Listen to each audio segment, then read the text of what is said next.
8절이 아니고 1장 11절입니다. 11절 제가 천천히 같이 읽겠습니다. 같이 시작. 이르되 갈릴리 사람들아 어찌하여 서서 하늘을 쳐다보느냐. 너희 가운데서 하늘로 올려주신 이 예수는 하늘로 가심을 본 그대로 오시리라 하였느니라. 아멘.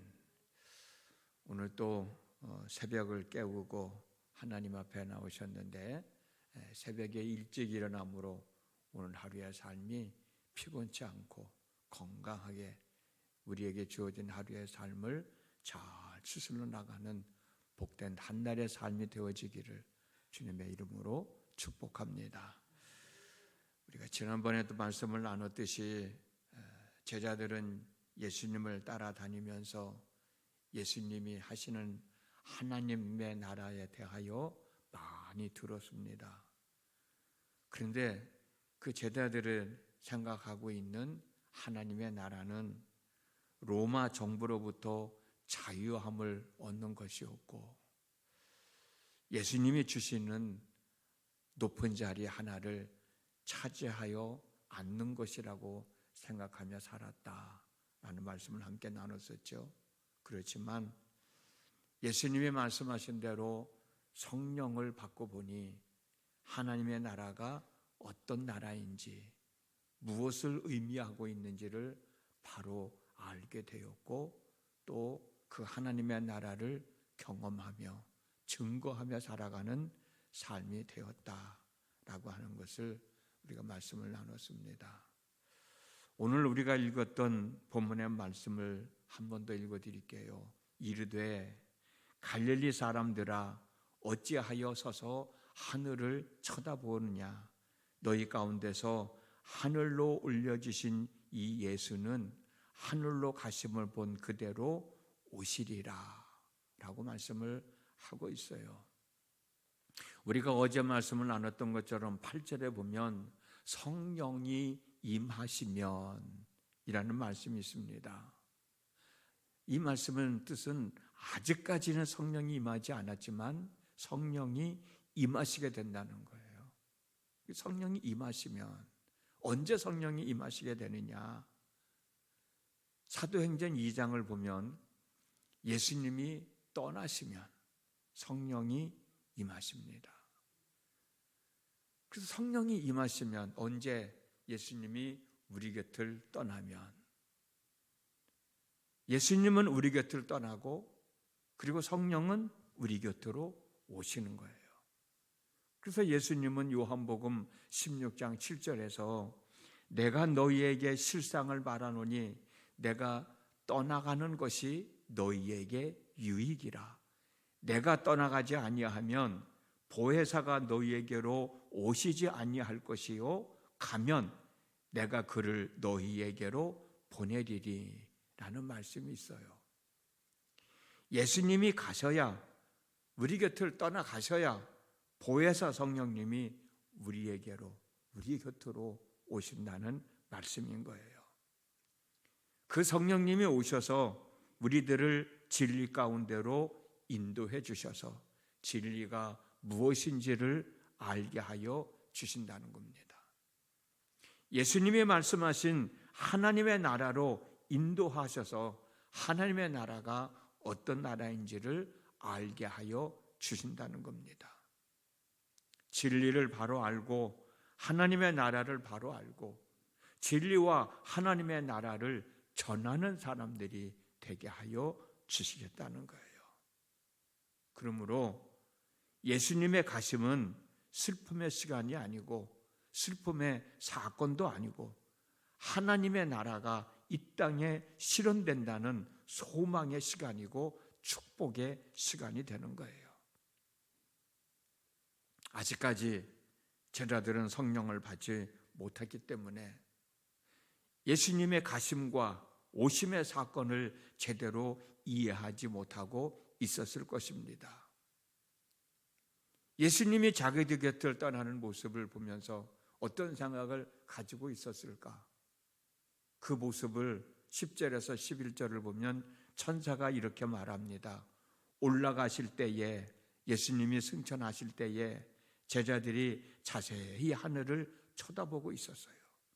흰옷 입은 두 사람이 그들 곁에 서서 이르되, 오늘 본문의 말씀, 갈릴리 사람들아 어찌하여 서서 하늘을 쳐다보느냐.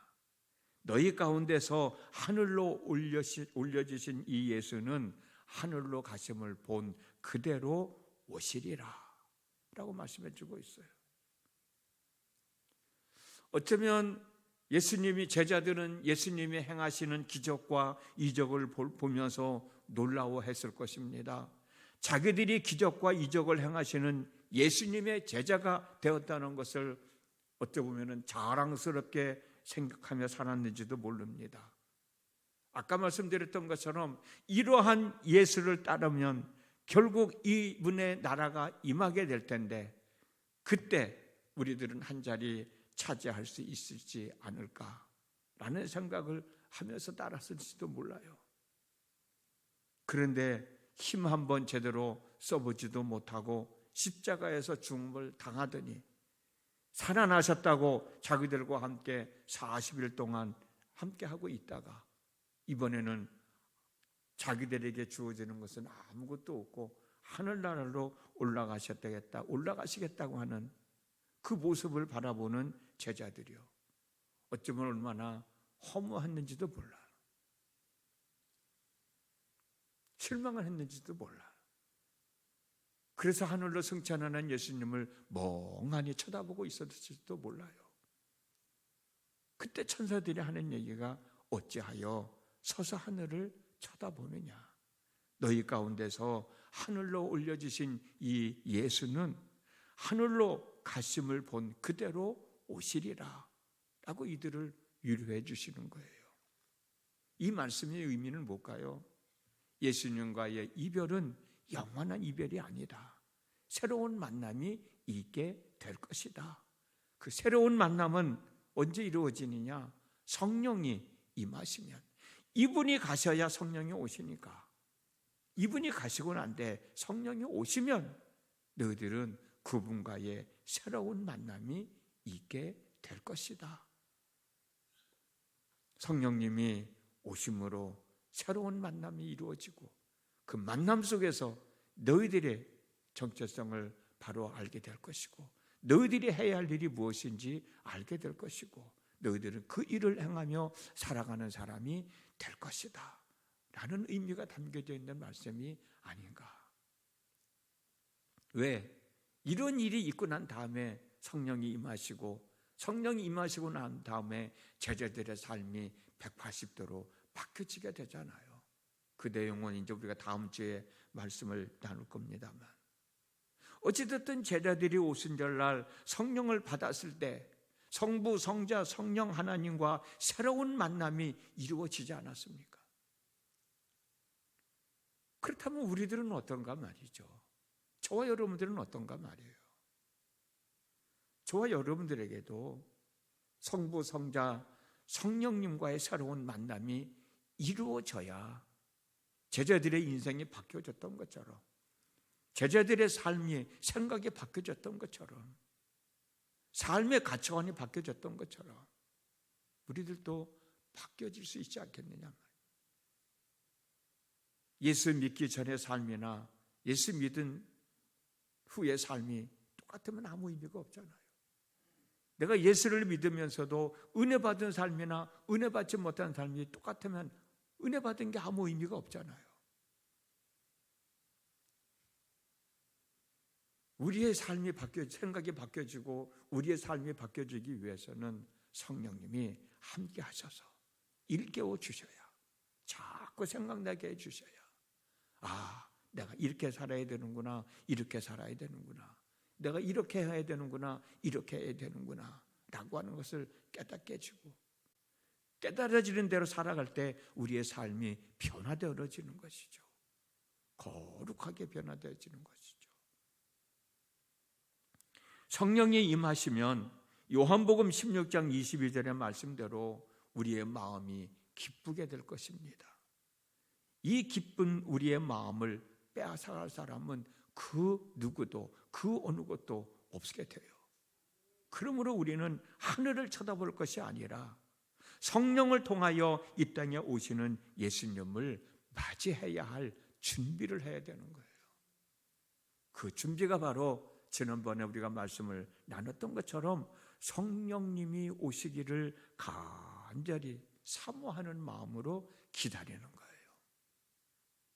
너희는 예루살렘을 떠나지 말고 내게 들은 바 아버지께서 약속하신 것을 기다리라. 요한은 물로 세례를 베풀었으나 너희는 몇 날이 못되어 성령으로 세례를 받으리라 라고 하는 말씀 우리가 함께 나눴잖아요. 내 삶을 새롭게 할 성령님이 오시겠다고 말씀하셨고, 이제 예수님이 가셔야 성령님이 오신다고 말씀하셨으니 성령은 오실 날은 멀지 않은 거예요. 그 성령님이 오시기를 기다리는 거예요. 그냥 기다리는 게 아니라 사모하며 기다리는 거예요.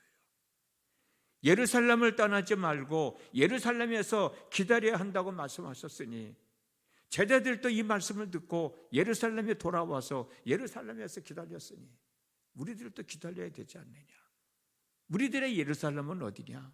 우리들이 섬기는 교회라고 말씀드렸어요. 내가 섬기는 교회를 떠나서 어디서 뭐 이상한 짓 하는 사람들에게서 성령 받겠다고 머리 뒤밀지 말고 내가 섬기는 교회에서 신앙생활을 하면서 성령이 임하시면 그 성령을 받게 되는 거예요. 성령이 오시기를 기다릴 때는 무작정 기다리는 것이 아니라 성령께서 우리 마음에 오실 수 있도록 굳게 닫혀있는 우리의 마음 열어놓는 거예요. 이것저것들로 가득 차 있는 내 마음을 주님의 십자가의 보혈로 깨끗이 씻음을 받는 거예요. 성령님이 내 안에 들어오실 수 있는 마음을 준비하는 거예요. 기다릴 때는 그냥 기다리는 것이 아니라 하나님의 약속은 반드시 이루어진다라는 믿음을 가지고 기다리는 거예요. 성령님이 내게 오시기를 간절히 기도하면서 오로지 기도에 힘썼다 그랬잖아요. 성령님이 내게 오시기를 기도하면서 우리는 기다리는 거예요. 우리가 읽지는 않았지만 15절 말씀을 보면 함께 모여 기도한 사람들, 성령이 임하시기를, 성령이 오시기를 함께 모여 기도했던 사람들이 120명이라고 그랬습니다. 그 사람들이 함께 모여 오로지 기도에 힘썼어요. 성령의 임재하심을 사모하며 한 마음으로 모여 기도했을 때 준비된 사람들에게 성령은 임하셨고, 성령이 임한 사람들에 의하여 신앙 공동체가 생기게 되고, 그 신앙 공동체는 활발하게 활동을 하면서 이 땅에 그리스도의 복음을 전하게 되었던 것이죠. 하나님은 영이십니다. 영이신 하나님이 하시는 일을 우리가 어떻게 알 수 있겠어요? 그러나 성령님이 임하시면 성령께서 알게 해주시고 가르쳐 주시고 생각나게 하여 주시니까 우리는 하나님의 뜻을 알 수 있는 거예요. 하나님이 하시는 일을 알 수 있는 거예요. 그래서 어떤 상황에 있어도 내가 하나님과 함께 있고 하나님이 내 안에 계시다고 하는 믿음만 갖고 있으면 극복해 낼 수가 있는 거예요. 어떤 상황에서도, 힘들고 고난 상황에서도 나는 하나님의 사람이야 라고 하는 마음만 있다면 우리는 극복해낼 수 있는 거예요. 그 힘을 누가 주느냐? 성령께서 주시는 거예요. 누가 깨닫게 해주시느냐? 성령께서 깨닫게 해주시는 거예요. 그 모든 고난을 극복해낼 수 있는 능력도 허락하여 주시는 거예요. 그래서 우리는 성령이 임하셔야 되는 거죠. 성령이 임하시기 위해서는 예수님이 우리 곁을 떠나 가셔야 돼요.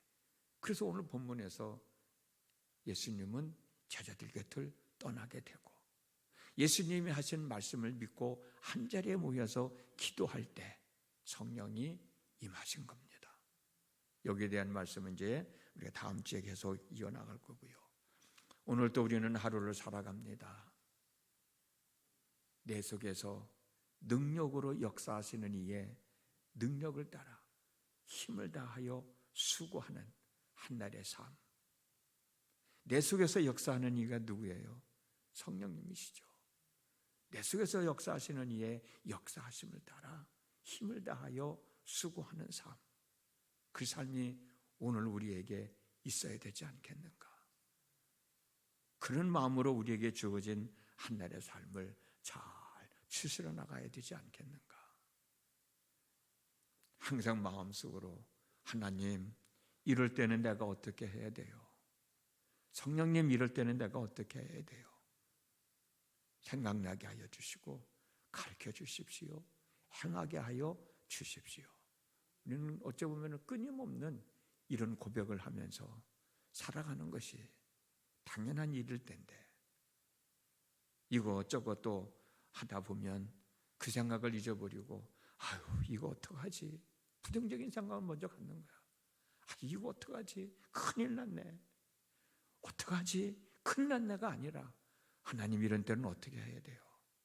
성령님, 이런 때는 어떻게 해야 돼요? 생각나게 해주시고 가르쳐 주시고 감당할 수 있는 지혜도 주시고 능력도 허락하여 주시고, 아이들이 하다 안 되면 엄마 부르잖아. 엄마 부르는 얘기가 뭐예요? 도와달라는 얘기잖아. 이거 어떻게 해야 되느냐고 묻는 얘기 아니에요. 우리는 늘 고백하는 거예요. 하나님, 이럴 때는 어떻게 해야 돼요? 아이고, 큰일 났네. 이거 어떻게 해? 그게 아니라 하나님, 도와주세요. 지혜를 주세요. 능력을 주세요. 그게 우리들이 늘 고백해야 할 내용들이 아닌가. 오늘 또 하루의 삶 속에서 이런 고백을 통하여 내 곁에 계셔서 역사하시는 하나님의 계심을 경험하시고 그 경험 속에서 위로를 받으시고 힘을 얻으시고 오늘 하루도 승리하며 살아가는 귀한 하루가 되어질 수 있기를 주님의 이름으로 축복합니다. 기도합니다. 오늘 또 하나님 앞에 있도록 저희들을 인도해 주신 것을 감사합니다. 하나님에 의하여 살아가는 인생이라고 늘 고백하고 있는데 내가 정말 얼마만큼 하나님에 의하여 살아가고 있는지 오늘 우리의 자신을 한번 되돌아보는 시간 되어지게 하여 주옵소서. 성령은 이미 우리 마음껏 내와 계시는데 그걸 깨닫지 못하고 성령의 역사하심을 의지하지 못하고 이거 어떻게 해? 큰일 났네. 어떻게 하면 좋아? 그렇게 낙심할 때가, 그렇게 염려할 때가, 그렇게 걱정할 때가 얼마나 많이 있는가. 예수님이 우리 곁을 떠나야 보혜사 성령님이 오신다고 말씀하셨기에 예수님은 제자들 곁을 떠납니다. 그리고 오순절날 성령으로 오셔서 제자들을 만나 주시지요. 제자들은 새로운 예수님을 만나고 새로운 삶을 살아가게 됩니다. 우리 안에 계시는 성령님의 역사하심을 누리며 경험하며 살아가는 저희 모든 믿음의 권속들이 되어질 수 있도록 인도하여 주옵소서. 힘들고 어려울 때 하나님, 내가 어떻게 하면 좋아요? 이럴 때 어떻게 해야 돼요? 라고 묻는, 질문하는 저희들이 될지언정 큰일 났네. 어떻게 하면 좋아? 걱정하고 부정적인 생각을 갖지 않도록 도와주시옵시고, 우리가 마음속으로 하나님을 부를 때, 하나님을 찾을 때 내가 여기 있다라고 역사하여 주심으로 우리는 그 역사하심으로 힘을 얻고 우리에게 주어진 삶을 살아갈 수 있습니다. 그 삶이 바로 살아계신 하나님을 증명하는 삶입니다. 아버지 하나님, 오늘 또 그런 은혜를 경험하며 그런 은혜를 누리며 살아가는 저희 모두가 되어지도록 인도해 주시옵소서. 예수님의 이름으로 기도드렸습니다. 아멘.